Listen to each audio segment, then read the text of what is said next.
South কোরিয়ার সাথে প্রীতি match জিতেই যেন মিশন হেক্সার স্বপ্ন বুনতে শুরু করে ব্রাজিল ফ্যানরা। তবে জাপানের বিপক্ষে সেই স্বপ্ন ভেঙে গেল সকাল হওয়ার আগেই। মঙ্গলবার 2 গোলের লিড পেয়েও জাপানের আজিনোমোতো স্টেডিয়ামে 3 গোল খেয়ে হার নিয়েই শেষ করতে হলো 5 বারের বিশ্ব চ্যাম্পিয়নদের ইন্টারন্যাশনাল ব্রেক। প্রথমার্ধের 26 মিনিটেই পাওলো হেনরিকের গোলে এগিয়ে যায় সেলেসাওরা।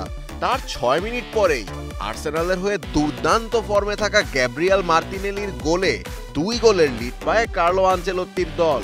প্রথমার্ধের সমাপ্তি 2-0 গোলে।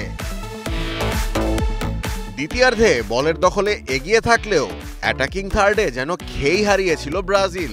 বরং একের পর এক কাউন্টার অ্যাটাকে ব্রাজিলের গোলবারে করানার ছিল জাপান। ফল পেল দ্বিতীয়ার্ধের 7ম মিনিটেই। তাকুমি মিনামিনোর গোলে ব্লু সামুরাইরা দেখা শুরু করে রেমন্তাদার স্বপ্ন। 10 মিনিট পরেই কেইতো নাকামুরার গোলে ম্যাচে আসে সমতা। ভিনি রদ্রিগোরা যেন ছন্ন ছাড়া। 71 মিনিটে আয়াসে উয়েদার গোল ঠুকে দেয় ব্রাজিলের কফিনের শেষ পেরেক। 3-2 গোলের জয় পায় এশিয়ান পরাশক্তি জাপান। 6 ম্যাচে ডন কার্লোর প্রাপ্তি 3 জয়, 2 হার এবং 1 draw. Ashfaqul Mushfiq, star news.